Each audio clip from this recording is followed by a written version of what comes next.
Lindsey, do you hear that? I do. What is that? What is that? I don't... Oh, I know what this is. Hang on just a second. Okay. Hey, knock it off! Sorry, it was my neighbor. Oh, okay. Hey, it's our Christmas episode. It is. Hey, how about that? How about that? Merry Christmas. Merry Christmas. Happy holidays. Happy New Year. Everything. All the things. All of the things. It's our Christmas episode. Yes. I think we get into this and we bring the Yuletide gay. That's how that phrase goes. Yeah, it is how that goes. We make the Yuletide gay. I think just the two of us. And cheer. Just the two of us. We are making Yuletide gay. Just the two of us. Yuletide gay. All right. Okay. Let's do this. Welcome to the Christmas episode of Die Laughing.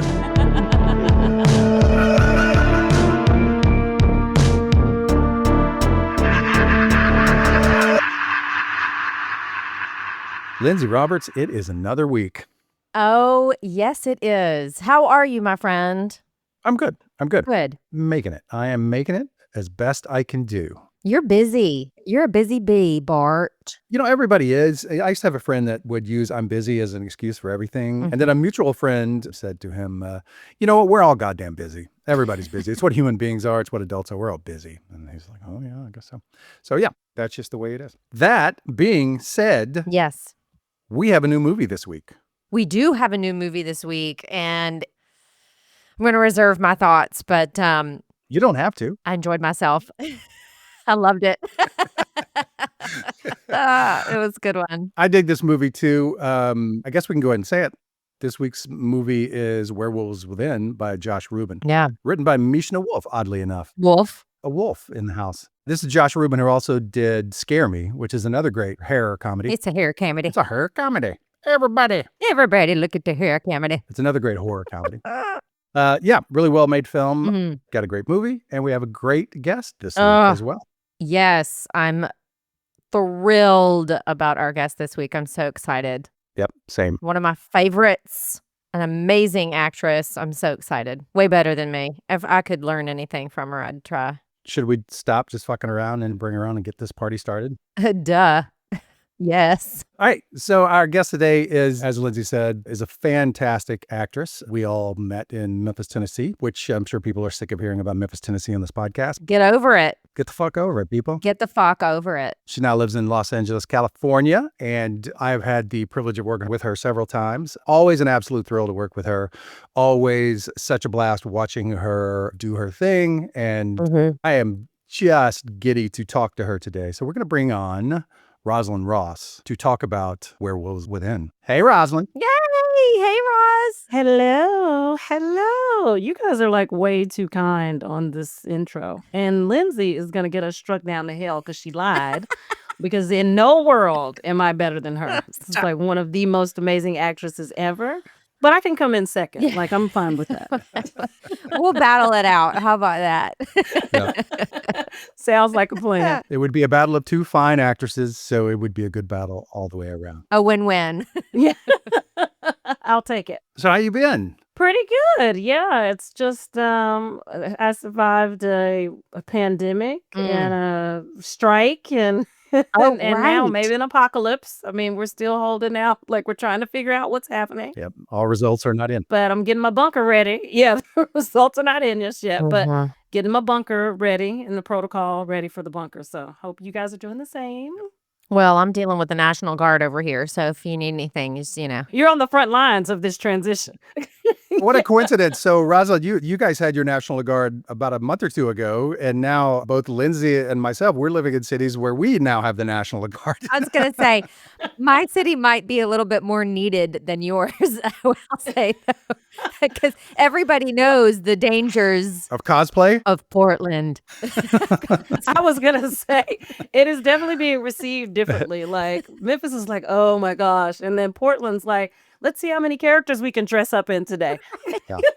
I'm still looking for those fires that are burning everywhere. Even Fox News, for some reason, can't find those fires that the president keeps talking about. Maybe it's metaphorical. Maybe that's it. Or maybe it's sarcasm, like he said about fixing the war in a day. He was just being sarcastic. That's what it is. So he sent the National Guard in over sarcasm. Who wouldn't want a little sarcasm in our fight for justice and equality and peace? Like, Yeah. Yeah, exactly. infuse some sarcasm into that. Maybe he watched Pig with Nicolas Cage. That was set in Portland. Maybe that's what he was I watching. think that's what it I was. saw pigs. I saw chefs in a Fight Club-like scene. It's Rogue. Maybe that's what he said. He was Pig. He fucking was watching Pig. He's got a different satellite connection. He's seeing stuff we can't see yet. Yeah, exactly. that's true. That's the story they're going to give us. Yeah. Let's talk about this week's movie, Yeah. Werewolves Within. When I first saw the trailer, I don't know, when the movie came out, 2021? 2021. Mm-hmm. First of all, Sam Richardson.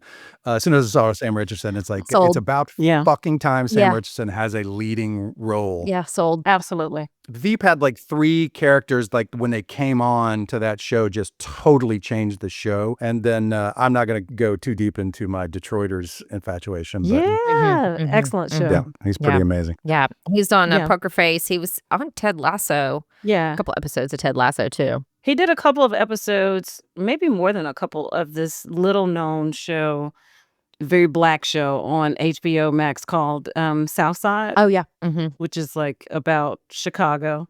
It's a crazy, insane comedy Uh-huh. about the weirdness and the gangster and the politics of Chicago. And he was a part of that as well. Hilarious in that. Yeah. Yeah. Sam Richardson is so great. I mean, as soon as, like you say, as soon as I watched the trailer, I was like, oh.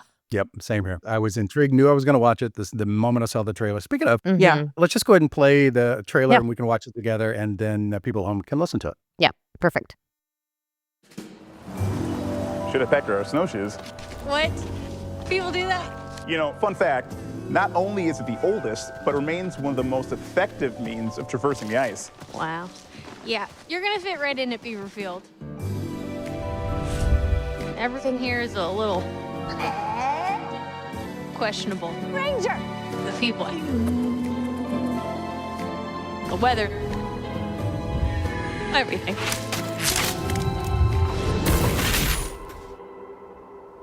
Oh. Ranger? You look like you just seen a corpse. Well, the roads are effed, and something's wrong with the generator. Which generator? All of them. Can't get on the internet! Also, there's a dead body under your porch. Holy!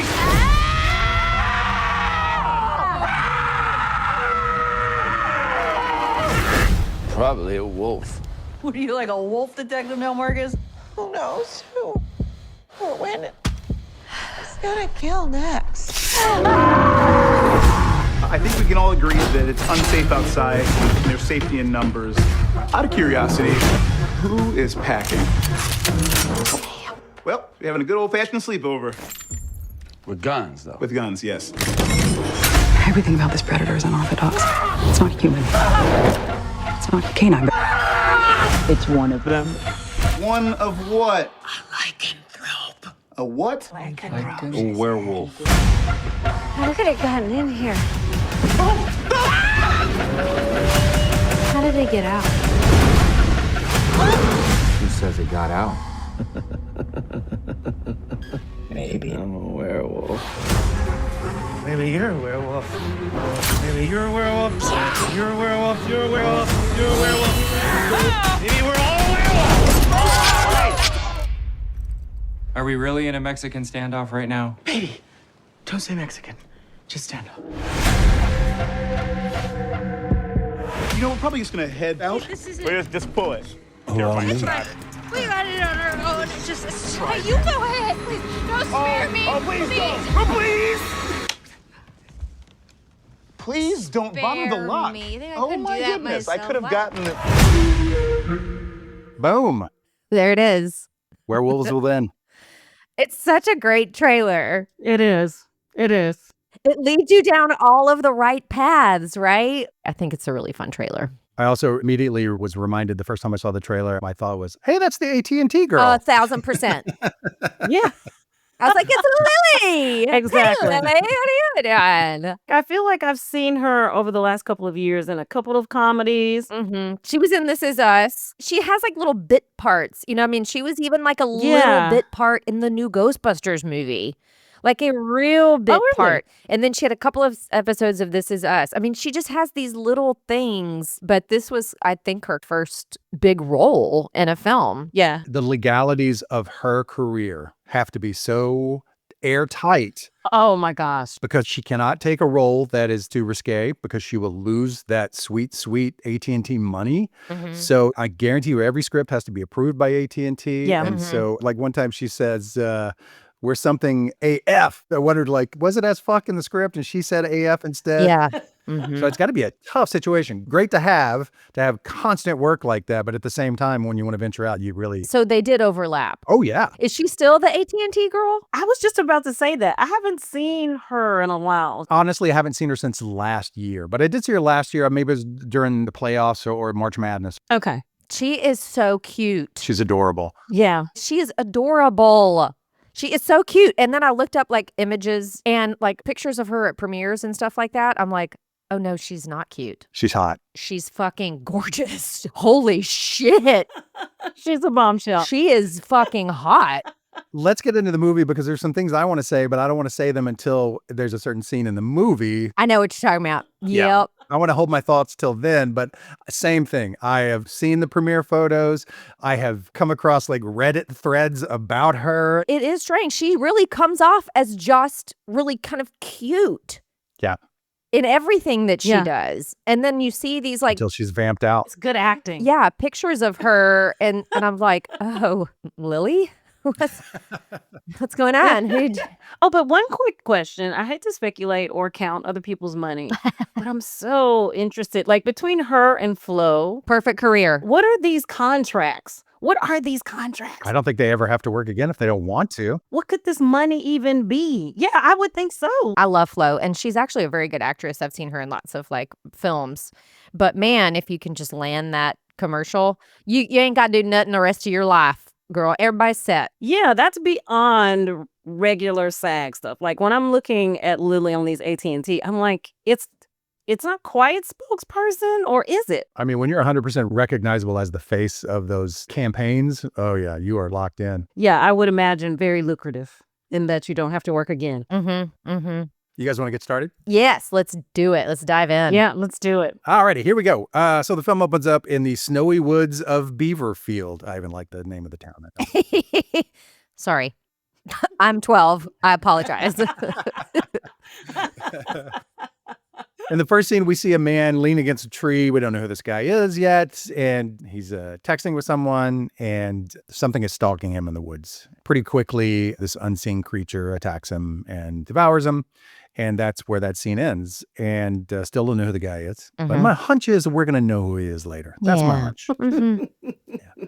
So then it says 29 days later, and then we follow upbeat but timid forest ranger Finn Wheeler, played by Sam Richardson. And they do a great transition from where the guy in the snow dies and he's screaming to Sam screaming in his car. It's jarring, but it's a great little transition. He's trying to psych himself up into being the new ranger in this town, and he's listening to this self-help tape.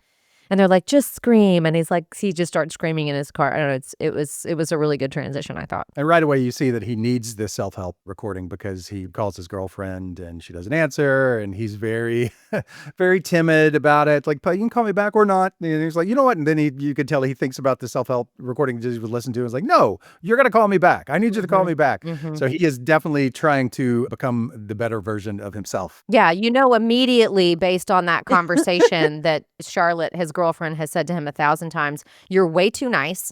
You never take charge in our relationship. I always have to decide where we're going to eat. I always have to decide what we're going to do. You know, you can hear every single argument just based on that little clip of what he says to her in the car. And it's like, I get it, Charlotte. You know, at some point you just got to take fucking charge and you got to tell me, I'm taking you out on a date and this is what we're doing tonight. Fabulous. What do I wear? Even before he calls Charlotte, we know it's a broken relationship. Just the actual thing of him listening to self-help. You never think it's a career situation that somebody needs help through. You always know it's a relationship issue. And the fact that he gets our voicemail right away, it's like he's always getting your voicemail. Right. Pretty quick, we find out he's the new forest ranger in town when he arrives at the Beaverfield Lodge, which is run by Janine Sherman. We learn pretty quickly as well that Janine's husband has been missing for a few days. And we meet Sam Parker, who's played by Wayne Duvall. He was in Oh Brother, Where Art Thou? I can't. I know. I did not know that was him. I did not know it was him. And I was like, why does he look so familiar? And I looked it up and it was like, Oh Brother, Where Art Thou? Even hearing that, I was like, where in the world was he in Oh Brother, Where Art Thou? And when they showed that he was Homer Stokes, I was like, no, what? And all I can see is him screaming, is you is or is you ain't my constituents. God, he was so fucking good in that movie. And he's great in this. He's a great dick. He is. Yeah. Yeah, that's perfect. Perfect casting. But yeah, Janine Sherman, Catherine Curtin, she was in Stranger Things and Orange is the New Black and Homeland. She's been in a ton of stuff too. She's been, man. No kidding. Yeah. I remember in Homeland. She's amazing. Yeah. Yeah, so right away we meet Sam Parker, and he's a gas company rep trying to push this divisive pipeline project through, and it will play a large part in the storyline for the rest of the movie. And then Finn meets Cecily Moore, the quick-witted local mail carrier, played by Milana Vayntrub, who's the AT&T girl. Yay! So Cecily takes Finn and I had to rewind it because I wasn't sure where they were going and why. They were going to deliver something. She was dropping the package, and he was going to investigate the complaint. That's right. She delivered him the letter to his room. About illegal trapping. Yeah. She said, oh, this is my first case. And she's like, well, he's like, I don't know where this is. And she's like, well, I got to deliver a package over there so I can, walk with you. So that's why they head over where they're going. Yeah. So as they're walking there in the snow, we meet most of the town. And I thought it was a great way to just almost like a play. Perfect. Yeah. Let us see all the characters. Yeah, it was really perfect. First characters we meet are the loud mechanic couple, Marcus and Gwen. Played by Sarah Burns and George Basil. Have you ever seen Crashing? Pete Holmes' Crashing on HBO? No. It's Judd Apatow, the character who plays Marcus, George Basil. He plays the guy that cheats on Pete Holmes' wife and becomes a major character and is one of the funniest parts of the whole show. Oh, gotcha. They were a pair, weren't they? They were. After that, we meet the right-wing married couple, Pete and Trisha Anderton, played by Michaela Watkins and Michael Chernus. Michael Chernus, obviously, from Severance. Now, this did predate Severance, right? Yeah. Yeah. But right away, you see that Pete is a little handsy when he leans in for a hug on Cecily. It's like not even trying to hide it. Yeah. And then he gives Finn a salute with his left hand, and Finn says, never the left. And Pete says, never the left. My kind of guy. Because they're right wingers. Perfect. It's so perfect. good. I think Cecily, her little one line aside to that was like, oh, that's not what he meant. And so only when she said that did I get that he was so excited because he thought this was another right winger. Like only when that line landed, I'm like, oh. And you can go back and watch that movie 5 times and catch those little underhanded moments in the script. Yeah. Much of this humor in this film is under the breath, and it's just done really, really well. It's great. Well, I didn't even notice until this viewing. Mrs. Anderton says something about cutting someone's head off, and Pete says, "Lock her up." Yes. Did you hear that? Did you lock her up? And then she's like, "Lock her up, lock her up." Yep. Then we meet the pretentious newcomers, Devin and Joaquin. Not Joaquin. Cheyenne Jackson plays Devin. No, stop. Just stop this very instance. When I saw Cheyenne Jackson, I about lost my mind. Do you understand that I lost my mind? I am obsessed with Cheyenne Jackson, and not because of the world of film. I'm obsessed with him because of his work in theater. But he was in All Shook Up. He originated the role of Sonny in Xanadu. Finian's Rainbow, Into the Woods. I mean, because that's my world, right? When I saw Cheyenne Jackson on that screen, I was like, well, the heavens have parted and he has arrived. Yes, here he is. I mean, first of all, he's the hottest man on the planet, right? But he's so funny and he's so talented. And I mean, as a theater geek, I just love him. I will always see Cheyenne Jackson as the street robot Danny Baker from 30 Rock. Yeah, I mean, he's done a ton. I mean, he really does both, but I know him more for his theater work. Yeah. And his husband is Harvey Guillén, who's Guillermo from What We Do in the Shadows. I had Lindsay's enthusiasm when I saw Harvey Guillén. Like, I love him so much. Yeah. Not as Joaquin. Joaquim is his character's name. He was so specific about this name. Someone calls him Joaquin, but at one point he's like, it's Joaquim with an M. Kim. The two of them together, I mean, priceless. That is the best casting right there. Yep. Oh, my goodness. Yeah. Like well, I won't get into it now. Maybe we'll get into it later. But yeah, so good. So then they get to the house, which was the reason for their trek through the town, is to get to the cabin of Emerson Flint, the hostile hermit living in the deep woods. This fucking guy, Glenn Fleshler, he is the Chechnyan mob boss in Barry, but he's also, I don't want to give anything away, but he was in season 1 of True Detective and played a major role in True Detective. He's got a heck of a fucking career. He can play any type of character because he's so funny, but also scary in Barry, but he also can play just scary. And completely unrecognizable in this. Totally. Exactly. So Cecily and Finn bring the complaint from the doctor about his illegal trapping, and he meets them at the front door with a shotgun and tells them to get off his property. He doesn't respect his authority or his badge or this country. After this, Cecily takes Finn back to a local bar that she has the keys to for some reason. Just a quick one-off line, I deliver their packages during the winter, so I have a set of keys. Mm-hmm. It's like, oh, okay. Okay. So they go into this bar and flip on the lights, and it's a jukebox, it's pinball machines, it's just, it's decked out. The set deck is great. It looks great. It's a nice, refreshing change from the snowy landscape of Beaverfield. But this is the scene that I was wanting to talk about. Yeah, I figured. She says, well, let me go see if I can find something to warm up. And she goes into the kitchen and she says, put some on the jukebox. He's so good. It's just these little, so there's a lot of 90s. A lot of 90s on here. In the 90s. So I'll just play something. So he plays I Saw the Sign by Ace of Base. It's so good. And it's loud as shit. It's so loud. Synchronized lighting. Yes. It's so good. It's shocking to see her when she comes out of her mail carrier uniform and just normal clothes, looking sexy as hell. And she's in a tank top, got beers in her hand, and they have this like slow-mo. It's like she's dancing straight towards him. And I was like, okay, Lily. He turns around in slow-mo to see her for the first time. It's just a great scene. Very well done. And he waves at her. She's dancing and he just like, hey. He doesn't say anything. He just raises his hand and waves. It's so funny. So as Finn and Cecily talk, he realizes that he and his girlfriend are actually broken up just by how she's kind of walking him through that conversation. He realizes they're not talking. They haven't talked in a while. And they haven't seen each other in a while. And she's like, oh, shit, we're broken up, aren't we? They're only texting. Yeah. They don't live in the same place. And he's like, oh, shit, I'm broken up, aren't I? We're broken up, aren't we? Yeah. You're broken up. Later in that same scene, Finn and Cecily bond over Henry David Thoreau. Mm-hmm. And Finn says that it's the reason he got into rangering. Cecily says, I feel most myself outdoors. Mm-hmm. So I guess she likes the outdoors as well, I guess is what she's trying to say. Uh-huh. They bond over this, and just as they're about to kiss, Finn's ex-girlfriend calls and totally ruins the moment. And he stops to answer the call, still hung up on her, and Cecily storms out. Because she's like, oh, hey, Charlotte. Yeah, it's a great scene. And they do the axe throwing to let out. Yeah. And when they realize that he's like, oh, I'm broken up, aren't I? And she's like, yeah, you are. You want to let out some steam? And he's like, yeah. So they just start like throwing axes. Yeah, because you want to do a little violence? Him trying to have this conversation with Charlotte is like so dangerous on many levels, because actually on that walk up to deliver the package, he was trying to have a call. And like, she's trying to warn him, like, dude, there's a sign that says, I shoot all trespassers on sight. And he can't see anything because he's so trying to have this call with Charlotte. And I'm like, she's ruining everything. Mm-hmm. Like, we never meet this character. I'm like, but she ruined your makeout session. She almost got you killed. This person hates you.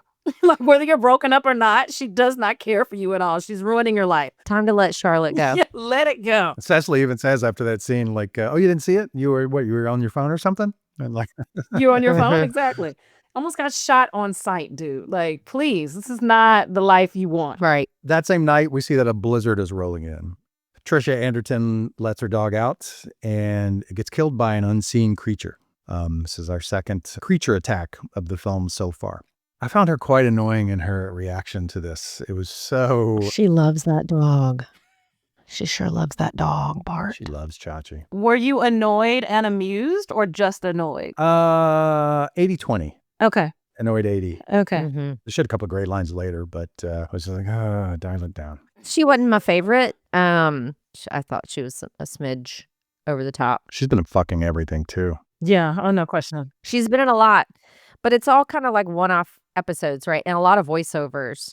The very next morning, all the main characters we met, aside from that hermit, Emerson Flint, and the mechanic couple, they're not there either. But everyone else that we've met previously arrives at the inn because of all the noise that Trisha Anderton's been making, and they discover their dogs have been killed. In this scene, we meet Dr. Jane Ellis for the first time. She's the environmentalist that's mentioned earlier as being upstairs at the same time that Sam Parker is trying to get a pipeline through. And they also realize that the power is out everywhere.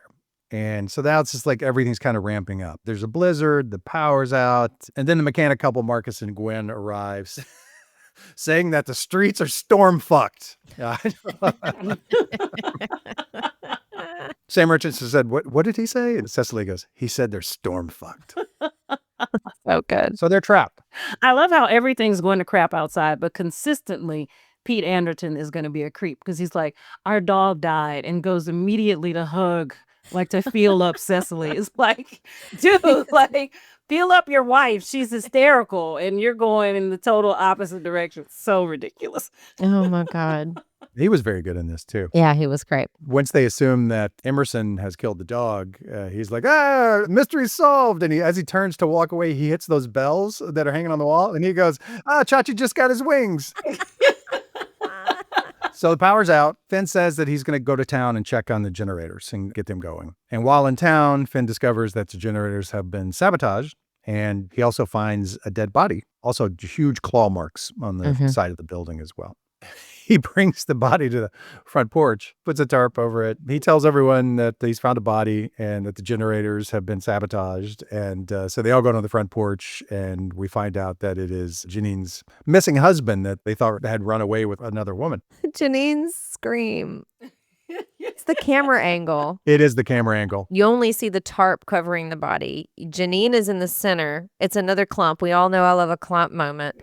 Janine is in the center. Everybody's sort of surrounding her. We're all looking down on this body, and he uncovers it, and she just lets out this Madeline Kahn, Mrs. Black, just insane scream that is the funniest thing. And she's just staring at the dead body, and it lasts forever, and it's just so funny. In that same setup, Dr. Ellis raises up into frame at one point. Then we have a jump scare, right? She's screaming, everybody's there, and all of a sudden another head appears besides Janine, and it's Dr. Ellis, and she's got her tweezers, and she's going to inspect the scene. Girl, I'm dead. Her tweezers and her camera. Like, she's immediately on the scene to document everything. So good. She was such a great straight man. Yes. Yeah, she was. So we've got a dead body. Got a dead body. So the stakes are a little higher, not just a dead dog. Joaquin has a funny line when Trisha is crying about Chachi being dead. And he goes like, is this a baby or is this just or this is just an animal? Because then it's no big deal. This was her baby. They immediately suspect Emerson Flint. So it kind of makes sense. So Finn and Cecily go to question him. And while they're there, Finn's kind of giving him a speech about being a good neighbor. And he says, like Mr. Rogers. And Emerson Flint says, Who's that? Who's that? And they both go, huh? So let's harken back to the beginning of the film. They actually quote Mr. Rogers. That's a Mr. Rogers quote that's on the screen? Yes. Oh. So it's a Mr. Rogers quote on the screen. And it is really creepy the way they do it. There's this ominous music in the background. And they just released the quote almost like line by line. When they list that it's a Mr. Rogers quote, there's like drums and it swells and it's like Mr. Rogers. And it's like, oh, these two things don't match at all. You know what I mean? So I think that gives us sort of the ride that you're in for right from the get-go, right from the beginning of the movie. And I was like, what is this going to have to do with anything? And now all of a sudden we're in the cabin and we have this mention of Mr. Rogers. And Emerson's character goes, who's that? And they're like, huh? They say it at the same time. Finn and Cecily say it at the same time. Huh? There's a cut right on that line. They cut right from the cabin back to the inn. At the end, Dr. Ellis is in her room and tells Janine, the innkeeper, that she's going to find out who killed your dead husband. Did you see her reach out to like she was going to touch her arm with compassion, the doctor, and then she pulled her hand back. And then Janine's like, oh, thank you, and reaches out for a hug. And then the doctor just turns around and she's like, hugs the air and pulls her hands back. I thought that was very cute. It was cute. We go back to the cabin of Emerson Flint's cabin, and Cecily discovers Chachi's collar. So the dead dog's collar is at Emerson's cabin. So we got our first clue.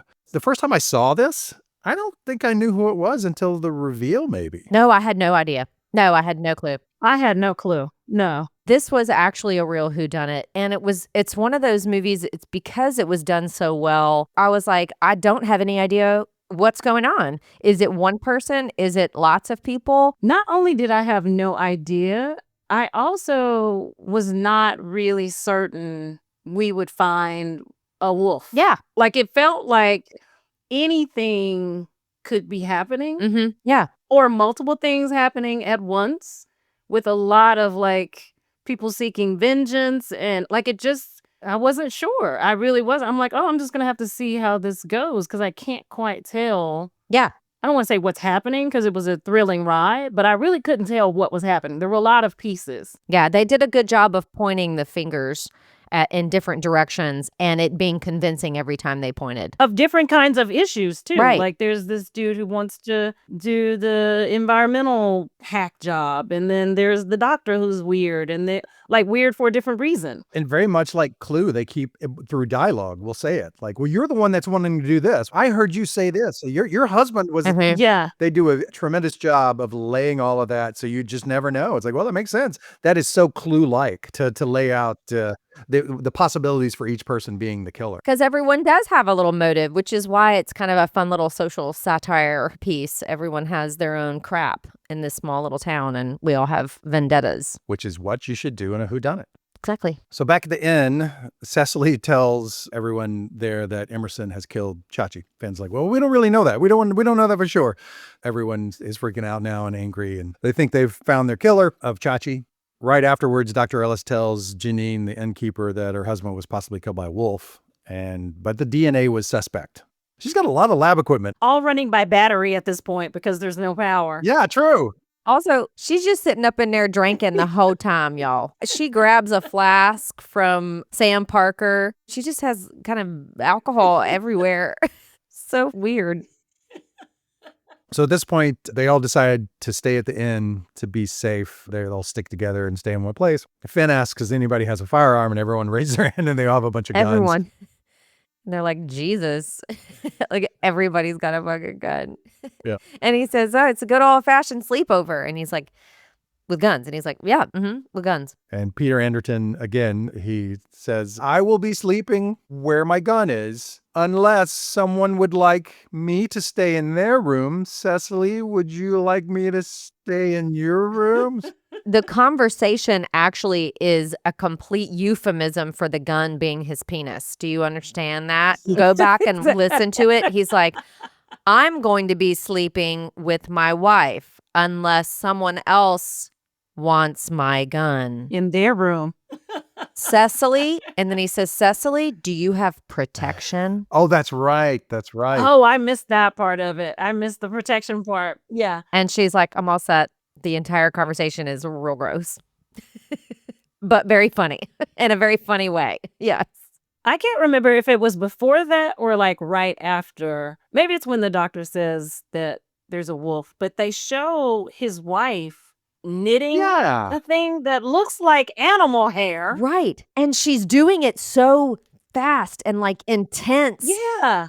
But it looked like fur. At that point, I was like, did she kill her own dog? Like it looked very suspicious. I don't know a lot about knitting, but I thought the same thing. It's like, what the fuck is that? It looks like a giant tuft of fur. I didn't have any answers for that one. Yeah. Exactly. I left perplexed. They all go to bed, and immediately we see that Pete is attacked in his bed, pulled from his bed, and dragged down the hallway. Everyone comes to his aid with guns ablazing. The mechanic is just firing all over the place, trying to shoot the attacker. He loses a hand, and one of the bullets hits him pretty close to the chest. Yeah, Gwen is just firing away, man. Sarah Burns, she just she ain't giving two shits. She's just firing. So Dr. Ellis pulls a hair sample from Pete's wound and immediately takes it to her room to analyze it because she's got a hunch, as always. Pretty soon after that, she locks herself in her room. They try to check on her. She blasts with her gun from the other side of the room and tells them that the hair sample is of a lycanthrope. So she says it's a werewolf, even though no one really believes it. And she says, and it's one of you. One of you is a werewolf. Bum, bum, bum. And she's talking through the holes in the door. So at one point, you can see her mouth through the hole. And then at another point, you can see her eyeball. And the mechanic husband's like, what did her eyeball say? I didn't hear that one. I didn't hear it. Oh, no. Like, what did her eyeball say? That's fucking great. God, man, I'm telling you, you could just go back and watch this film just for those lines. So many good ones. I wonder how much of it was scripted. I hope she wrote every fucking line of this. I hope it's just that tight of a script. I hope it is. Yeah. Man. Because if she did write every line of this, then we've got a lot more great scripts coming from her. Yeah. This next scene happens super quick, and I don't think the first time I saw it, I knew what was happening. But the next shot, we see the doorknob in her room. A bullet comes through her keyhole, knocks her doorknob out.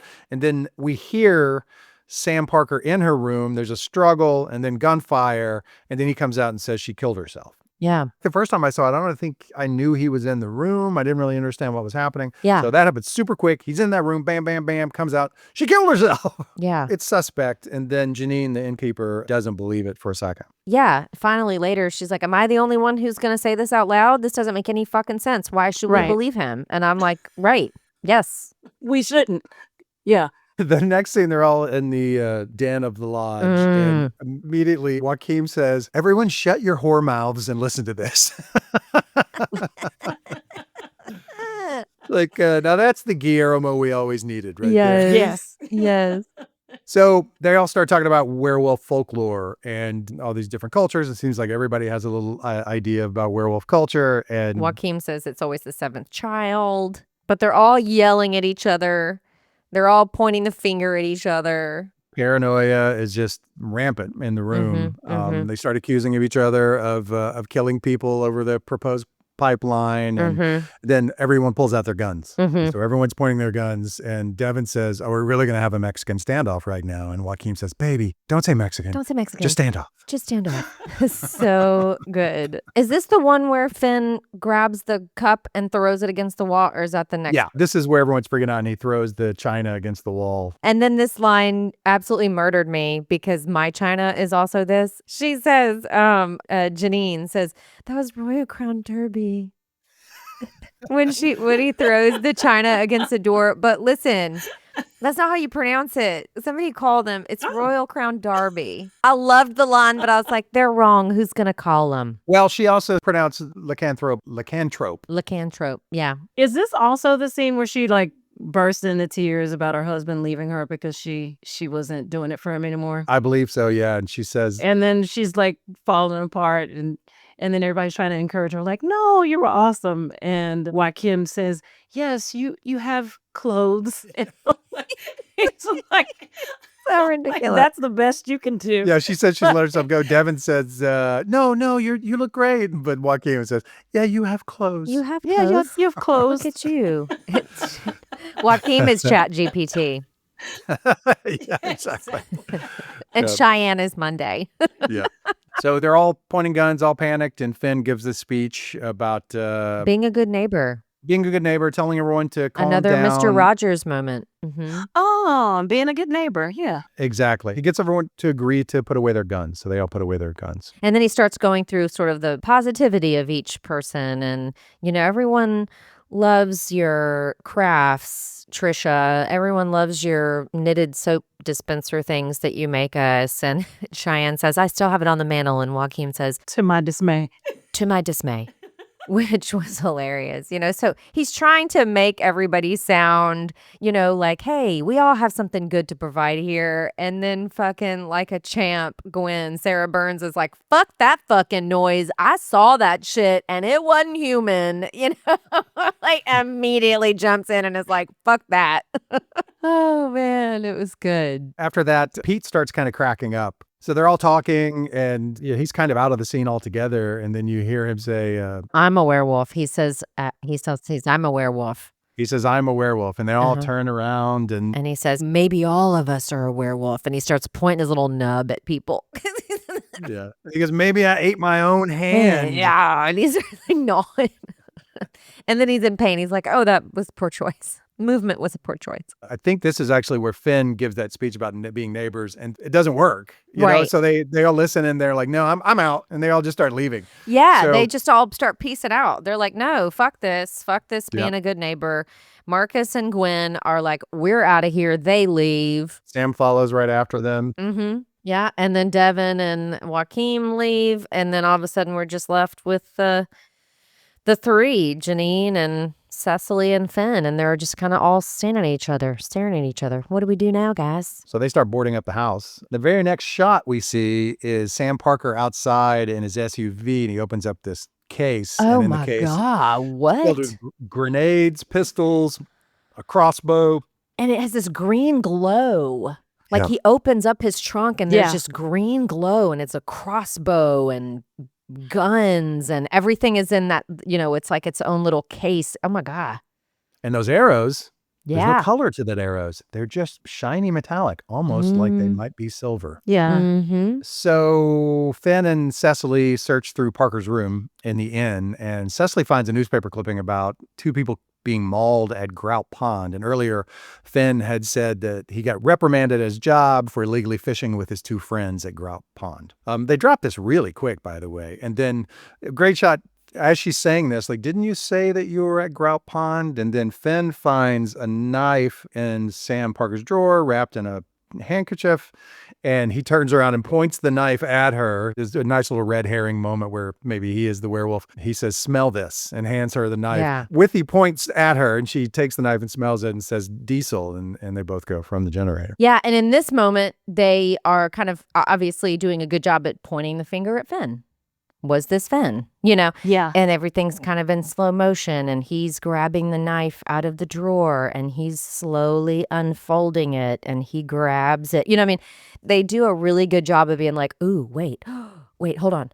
And so in your brain, that gives you just enough time to start thinking through his past and his history. And the beginning of the movie, they do such a good job of sort of helping your brain move along, and then he's like, smell this, and you're like, oh. Yeah, it was a really good job by Sam Richardson too, because it was the first time in his body he felt kind of menacing, because he had a creepy look on his face. Like he flipped into that place very seamlessly and then came right out of it, and we moved on, but he was able to get there pretty quickly, and I'm like, oh, is he our culprit? I mean, they immediately go to something else, right? But you still have that in your mind. Could it be Finn? Exactly. But they moved quickly to that knife, so it kind of shifted gears and like, okay, well, maybe it's not him, or maybe it wasn't that important in the first place. But then they immediately find a map in Parker's room that has been tracking all of the attacks. So he's been tracking everywhere someone has been mauled by this animal, which is a nice little touch. Yep. The very next scene, it's Devin and Joaquin.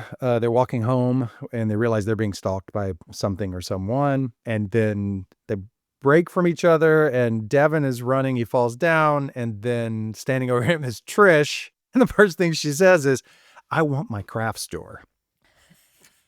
And so she stabs him in the neck with a maple tap. Yeah. And kills him. At which point I was like, maybe there isn't a werewolf and she's just a terrible person. Yeah. And I was going to be fine with it, actually. Like, that was the one moment where I would have been like, okay, if there's no werewolf, if she is the problem, I'll take it. That's why this was such a good whodunit, because everything was on the table. Every possibility was believable, It could have been anybody. Also, how sad that the dude who's still got her crafts on the mantle is the person she stabs in honor of getting her craft store. So that's what I didn't understand. Even though he liked her crafts, he didn't want to sign on to the project that would have cleared the space. But I'm like, talk about a conflict of desire. Like, he actually cared enough to still be positioning her crafts on the mantle, but then he had to die. Trisha, she's a big picture kind of gal. She wants more crafts than just on Devin's mantle. So he's got to go if he's going to stand in the way of her craft store. Back at the inn, Sam Parker breaks into the inn and he's lurking through the house with these infrared goggles on and his crossbow. He runs into Finn and Cecily and he tells them he's been stalking the werewolf. And then Joaquin shows up back at the inn as well, saying that he's got separated from Devin. He doesn't know where he is. Some great jump scares in here, too. Great jump scares. Josh Ruben, scare me. You know, very, very theatrical, 3 characters in one location, but really well done. He's got a horror film as well, Something of a Wounded Fawn, which I've seen. It's good. It's good. Just does a great job direction-wise of these little pocket scenes. And this is one of those scenes as well where Joaquin shows back up and they're all in the house. And then Marcus shows back up with his homemade glove of knives. His Edward Scissorhands, Freddy Krueger, but also kind of Home Alone, weird, sticky bandit kind of situation.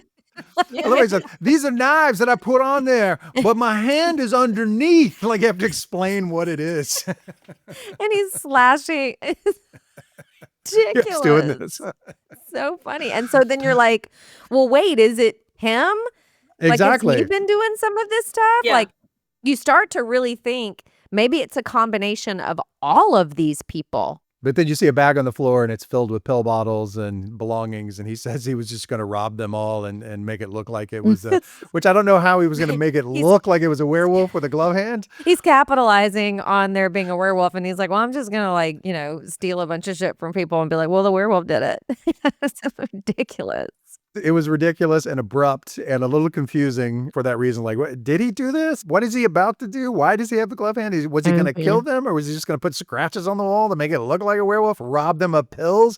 So he runs outside with his stolen goods, and as he steps out into the street, he gets run over by Gwen, his girlfriend. She runs over him, thinking that he's still in the house. She yells to the house, and the second she yells for over the house, her head explodes as Trish shoots her in the head and kills her. Just boom, boom. Boom. Dead. And what does she say? Gotcha, home wrecker. Because there was a line earlier where Cecily says that she had cheated with her husband. Yeah. Somebody was arguing about the time frame that this cheating happened. And she says, that was 4 months ago. And also, it never happened. Yeah. This was really good misdirection because I thought he was going to fall on those knives. Like, I thought he was going to come down the stairs of the house, slip in the snow. Like, you could just tell it was heading for a goofy demise for him. I thought he was going to fall. And then I thought about it. I was like, oh, that might have been too big of a level of death for this film. Because we didn't really see, like, that kind of death in this. Not until she gets shot in the head. That's the first big one.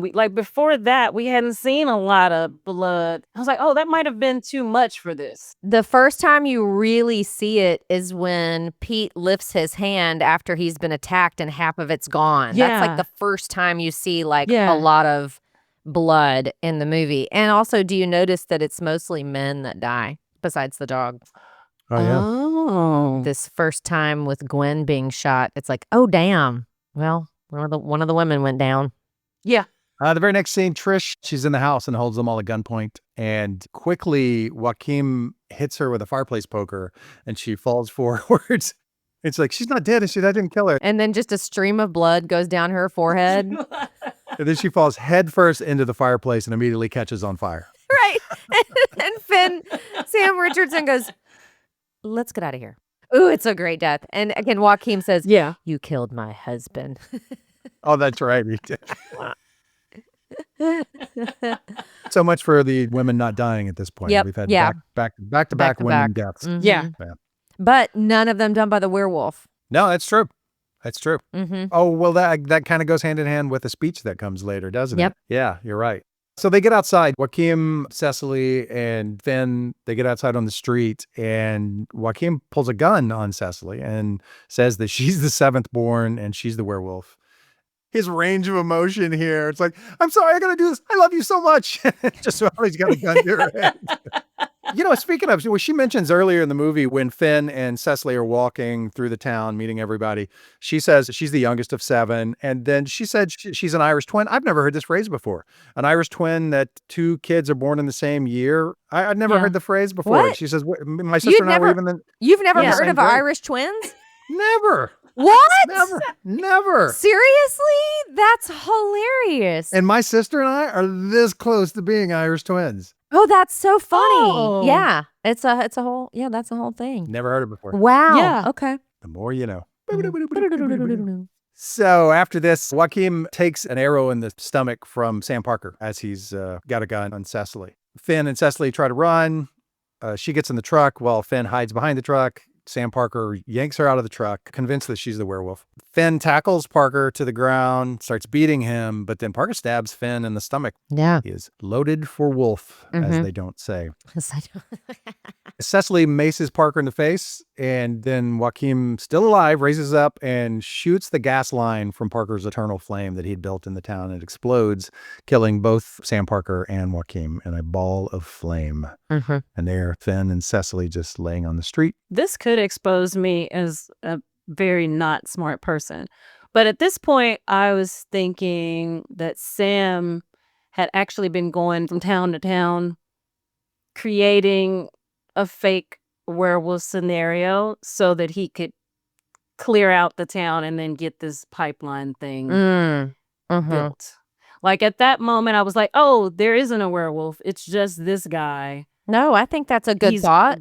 following the thing on the map, and he's like going from town to town, like, okay, where's the next place I need to convince them? If I can't convince them, Create then I'll fear. tell this werewolf Yeah. story. Yeah, I'll create fear and they'll clear out and then we'll get it done. I was holding on to that until He died. And you're like, well, so much for that. Yeah, because that's gone. Or he miscalculated. He didn't know somebody would one day get him, but yeah. I think at this point, I got a little confused. Sort of like whodunit overload, I guess is what it was. So at this point, I'm sort of like, okay, now I'm not sure. I'm not sure what's happening now. It's like, do we have a werewolf? Yeah. It's funny. So it was at this point in the film, and I hit pause and I was like, there's 15 minutes left in this movie. Something else is going to happen. Yeah. So I knew it was going to be something. I really still was like, I don't know where we're going here.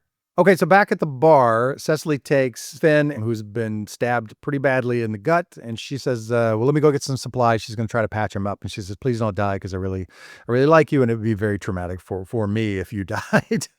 How very Jim Cummings of her. How very Jim Cummings of her, exactly. So she goes into the back of the bar to get supplies, and Finn starts hearing someone's phone ringing from an office, and he goes back into the office.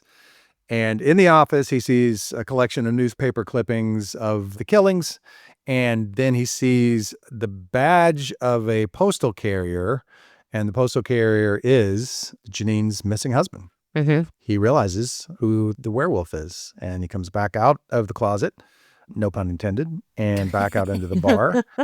And she's standing there watching, and he says, so it's you, isn't it? And she says, yeah. He's like, you're a really good actor.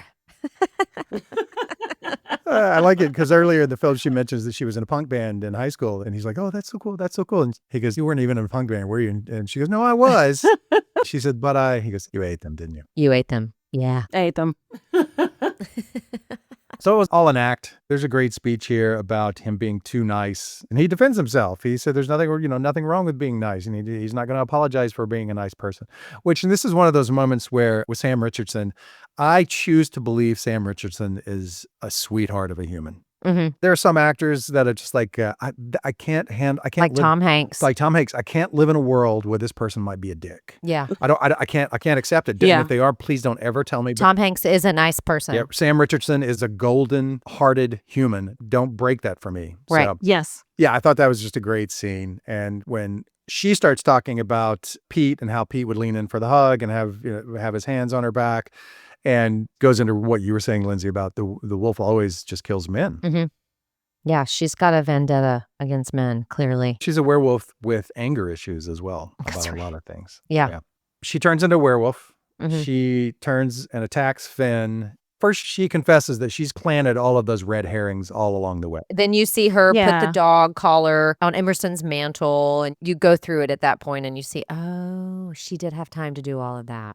And in fact, even if you go back and watch when Pete is killed, she kind of pops into the hallway very shortly after that to see what's going on with the commotion, right? She looks very sweaty and she's in a robe. And then they go down to the living room and she's back in her postal uniform. Ah, okay. And then this is why it's a great script again, because she does say, as we talked about early, that she says that she feels most herself outdoors. And then early when they're on their walk to meet all the townspeople, she says, I got a big bag full of secrets. Yeah. Yeah. They drop all these little nuggets that somehow you miss. Always a great sign of good script when you pick up those lines on the second viewing. Like, oh, they were right there. It was right there. And they were so cleverly just weaved in that we didn't even notice it. Yeah. Also, just talking about his niceness. Finn was so nice, like throughout the whole film, but he had those sweet little sayings the entire movie. Did you catch them? Like, where he was like, oh, well, what a coinky dink. Oh, yeah. And then, like, when he was looking at the generators being slashed up, he was like, heavens to Betsy. He had a lot. Just very old man sayings. And they were just the sweetest little, and even during his speech when he was like, I am a nice guy. So what if I'm a nice guy? And he was like, I can fucking be, excuse my language, I can effing be a nice guy. You know, like just all of those little moments I thought were really endearing for that character and just a really fun, I think, part of the script. Because who says that kind of stuff anymore besides my sister? My sister says coinky dink all the time. And she says, what else does she say? Oopsie daisies. She says oopsie daisies still. Yeah, he's a sweet. And I think the reason why I never considered her as the werewolf is what they're relying on men to believe, just like Finn's character. Like you think they're too good to be true, but no. I mean, he's found that person for him, and she's so sweet. And they've been through the trauma together. They've made it through together. She's going to make him a stronger, better person. And so you want to believe it. You want to believe that it's all going to be fine. And therefore, she is the device in a script to complete him, to make him better. But no. Right. Nope. No. He gives his speech. She attacks him. She attacks him. Just as she's about to sink her teeth into him, Emerson Flint shows up and hits her with a shovel and knocks her to the ground. And like any horror movie, that's it. It's over. I've hit her in the head. Werewolf dead. And then he says he just wants to be a good neighbor like Mr. Rogers. Yeah. We have another Mr. Rogers moment. Another Mr. Rogers moment. And then she jumps up again, attacks Emerson, takes him to the ground. Throws him across the room, superhuman strength. Oh, yeah. I was like, woof, literally. Yeah. Woof. Like, wow. They did not go very far with the wolf makeup on this either. They kept it very basic with this. She looked a little Teen Wolfish. Yeah. Oh, definitely Teen Wolfish. She throws Emerson across the room. He's out for the count. She raises up again, attacks Finn again, goes to the ground. He grabs a snowshoe as he falls back. And then from one angle, it looks like he's just holding it up against her. And then from the other angle, you realize he stabbed her in the neck with it. So he stabbed her in the neck with this broken snowshoe. That's what I'm saying. This is a good sequence in here. There's a lot of she's down, she's back, she's down. It's good. I like it though, because you're like, no, she's not dead. Yeah. So then Emerson comes back and they have this great little conversation, the two of them. They're like, do you think she's dead? And so Finn and Emerson share this moment. Yeah. They're wondering if Mrs. Sherman is still alive, and they say maybe she can make us a sandwich. And you see Cecily as a werewolf sort of stumbling in the background. She leaps forward to get them, and all of a sudden she's blown back by something, although you can't really see what it is. No, you can't. So it's a medium shot, right? And you have Emerson on the left side of the screen, and you have Finn on the right side of the screen, and you see all of this going on in the center with Cecily. She leaps forward at them and then all of a sudden is blown back. And all of a sudden you just see Emerson and Finn slowly turn their heads to whatever it was that just did that. It's a great shot. They're both looking back at the werewolf on the ground, and then they turn back into the opposite direction to see the front door where it's Janine, the innkeeper. And she says, Make your own damn sandwich. And it was that silver crossbow, so that's what got her. Was that Parker's? Was that That was Sam Parker's. Okay, that's what I was thinking. Yeah. I'm glad it ended with the sandwiches line. I am too. Yeah. It was perfect, I thought. That's it. That's your movie. That's a damn fine film right there. I hate it when filmmakers drag the last 5 to 10 minutes of a movie like a wounded animal just bleeding through the woods, dragging entrails all along the way. Well, and it's also just so fitting, right? I mean, it's like you're saying, Bart, you know, the Wolf of Snow Hollow was trying to make this comment on masculinity, and this film did a much better job of showing basically the strength of femininity as opposed to, and that's the way you show it, right? She was somebody who just is supposed to be taking care of everybody the entire movie, and her husband's died, and, she's got the place where everybody is staying. She can make us a sandwich and make us some tea and do all this stuff. And she's like, fuck it, make your own damn sandwich. Yeah. Love it. Well, it's a benefit of having a woman screenwriter versus like with Wolf of Snow Hollow, where a dude wrote it and like, this is what I think is wrong with guys. It's like, motherfucker, you are one of the guys. You don't get to say. Yeah, you don't. Yeah, you don't get to say. That's it. That's Werewolves Within. Werewolves Within. Loved it. I did too. I loved it. I thought it was great from start to finish. I absolutely loved it. It didn't do well, this movie, did it? But I never remember, like, was it promoted well? COVID happened. That's the problem. Oh, that's it. Okay. Because I don't remember seeing anything about it ever until you guys sent it to me. Oh, really? Yeah, I had heard nothing of it. I'm like, I love this trailer. Let's do it. It filmed right around that time, but it didn't premiere until 2021. So it had been in the can, I think, for a little while. And it filmed in early 2020 and wrapped literally just before the pandemic shut everything down. Yeah, and people still were not going into movie theaters. Like in June of 2021. It just was shitty timing for the film, which is a shame because, man, it's good. People should absolutely go watch it. And it would have been a great one on the big screen. Yeah, it would have. It was a pretty film. Yeah. Yeah, Josh Ruben, I expect other good things from him and great things from Mishna Wolff as well, because such a tight script with so many layers to it. Here's my question. She murdered Janine's husband because she said she needed an outfit. And that's why her outfit is so oversized on her. It was Janine's husband. Janine's husband was the mail carrier. And so I'm like, why was nobody suspecting her? They don't know her. So the entire film, they're talking to Cecily like she grew up there. She's like, oh, I've known this town forever. And she's been there 29 days. 29 days she's been there. To me, that's the only hole in the script. And I'm sure that they see it glaringly and everybody else is just like, it's like at the end of Don't Tell Mom the Babysitter's Dead when the mom's like, where's the babysitter? And everyone's like, ooh, they got me. I had forgotten about the babysitter. That's kind of what this was. Like they're just kind of hoping that people forgot about it. But when they said it was her, I just kept going, she's been there for 5 minutes. Yeah. She's acting like she knows everybody and she knows everything about everybody. She knows everybody's relationship. She knows this person's cheated on that person. She knows all of the things.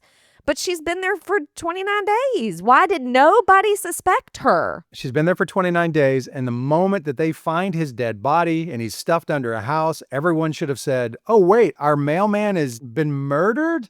How are you our mail person now? I mean, there's a close enough story there to where you could say, listen, I got a call. I was in the town over, and I just agreed to come, right? But still, nobody asked the question the entire movie. You've been here 5 minutes. We don't know you at all. How do we know it's not you? Was she starting those rumors? Yes, I think so. Because the thing I was thinking is like the fact that he has been dead this whole time as opposed to running off with his mistress, that's a big swing. Like somebody's got to start that kind of rumor. Mm-hmm. So I was like, she had to have started it about the husband. She has his phone, so she probably texted Janine from her dead husband's phone saying, hey, I've run away to Belize with someone. Okay. Mm-hmm. But still, to you guys' point, like absolutely she should have been considered. But I mean, because she's so little, because she's so cute, because she's so, tiny, she's not an obvious suspect. But I'm just saying, at some point, somebody would say, well, our postman died. All of a sudden, you showed up. And now we're just supposed to believe that. At the beginning, was she the one texting him to meet at that point to kill him? I think she had to be, right? Yeah. Yeah. And maybe they did have a little fling. No, she set him up. Okay, no, sorry. She flirted with him. And she just flirted with him and got him there. Intention is just as bad, Bart. So he clearly was intending to have. Oh, he was ready. Yeah, exactly.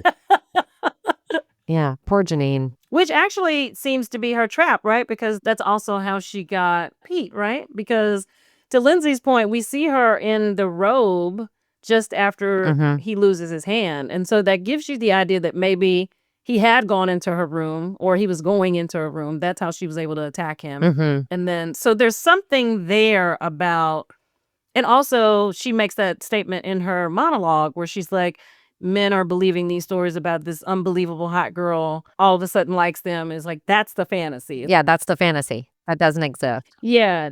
And so she was going to do the same thing to Finn. Her MO in other towns were usually just a couple of people and then she'd move on to another town.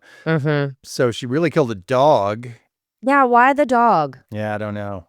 So the doctor, Devin, Joaquin, Marcus, and Trish, and the mechanic. 6 people were not killed by a wolf.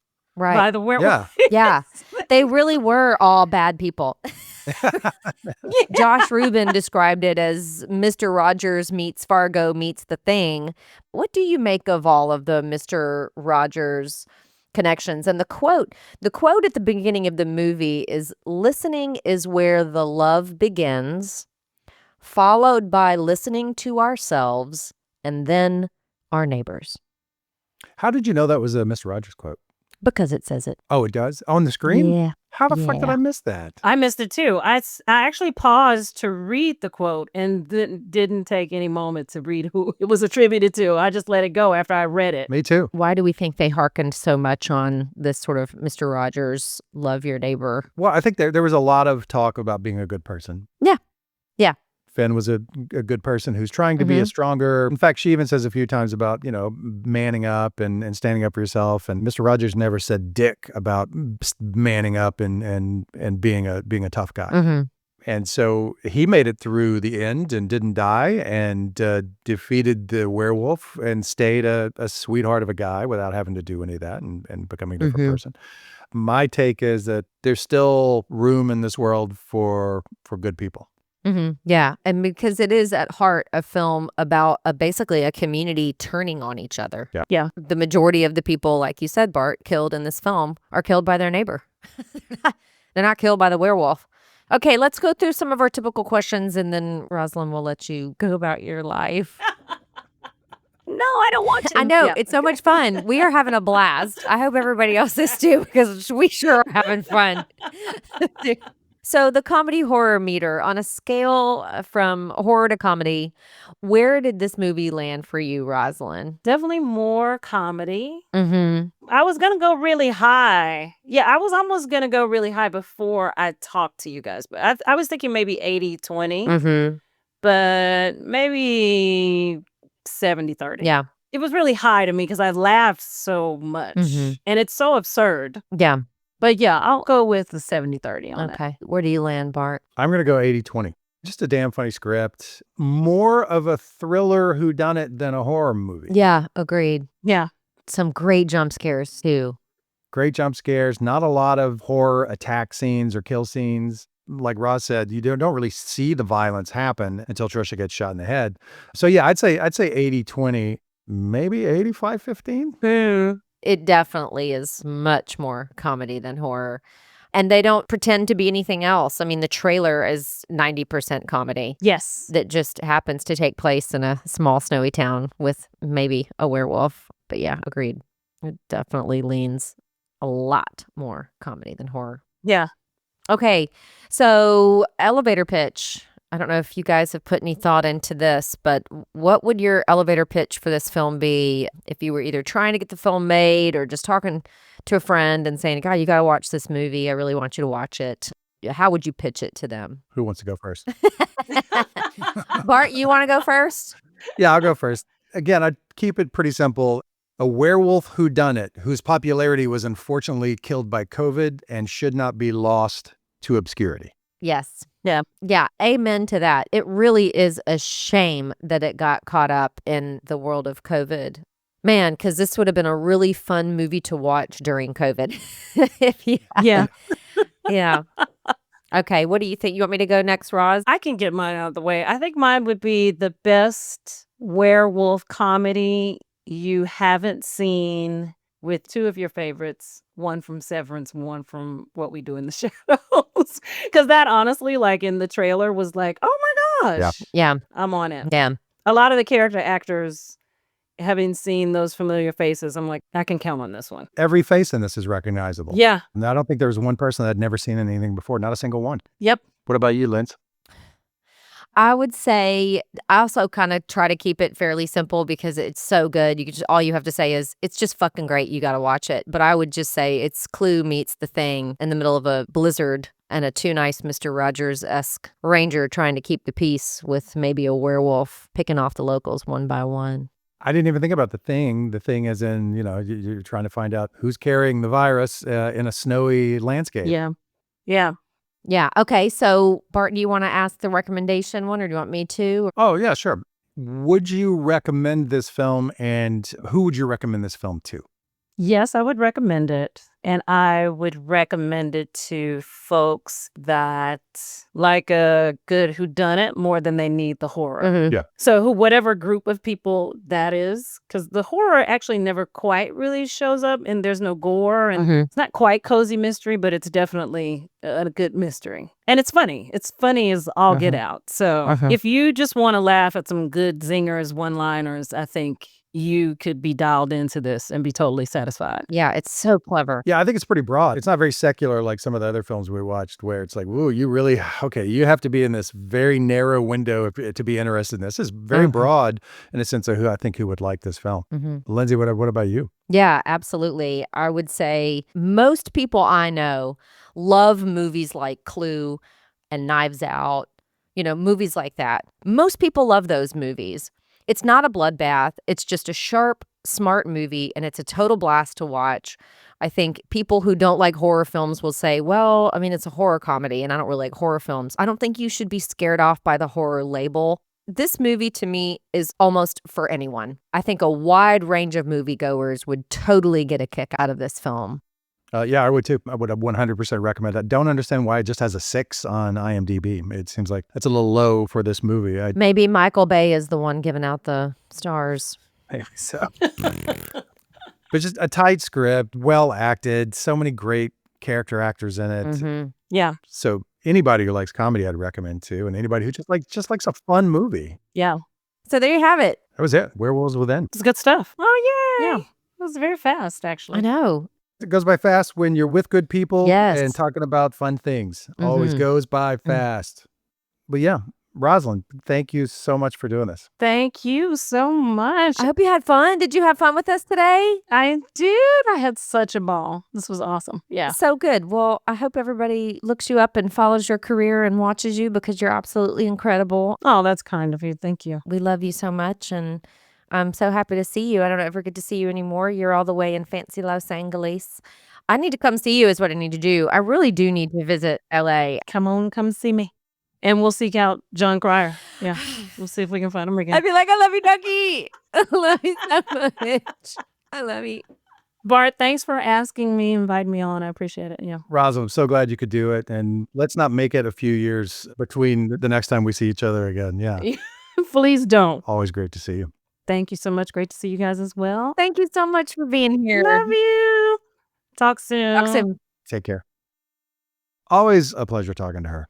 Oh my God. I just had the time of my life. And Patrick Swayze wasn't even here. That went by so fast. Well, the film was so good and the guest was so good. What a treat that was. A treat. Yep, I thought so too. And now that she's gone, I can say it. She's wrong. I'm right. She's better. Yeah, I said it. She's a better actress. I said it. I am not getting in this battle. Leave you guys to slug this one out. It would be so much fun if somebody like Bart wrote a script for maybe both of us. Bart has a lot of shortcomings. Let's not add that to the list. Wonderful time. That was great. Lindsey, I want to wish you a Merry Christmas. Merry Christmas, Bart. And I really do want you to have a wonderful 2026. I want you to have an amazing 2026. I hope it's the best year ever. I hope it is a year filled with successes, clarity, joy, and longevity. Longevity, Yeah. happiness, health, but longevity in that living each day and appreciating every day and stretching those years out, That is my goal this year, to stretch those days out. I love live that. in the moment. I love that. And don't let it all just fly by. I love it. That's right. Really enjoy it. Yep. Yeah. Take it all in. I also wish happy holidays to our listeners. And Yes. by our listeners, I mean... You mean listener? Merry Christmas, Joey Carr. Merry Christmas, Joey. Happy New Year to everyone out there. Happy New Year. Bye, Lindsey. Bye, Bart. All music for this podcast is provided by MKE. To hear more of his music, visit his band's website at detectivemusic.com and Detective on Spotify.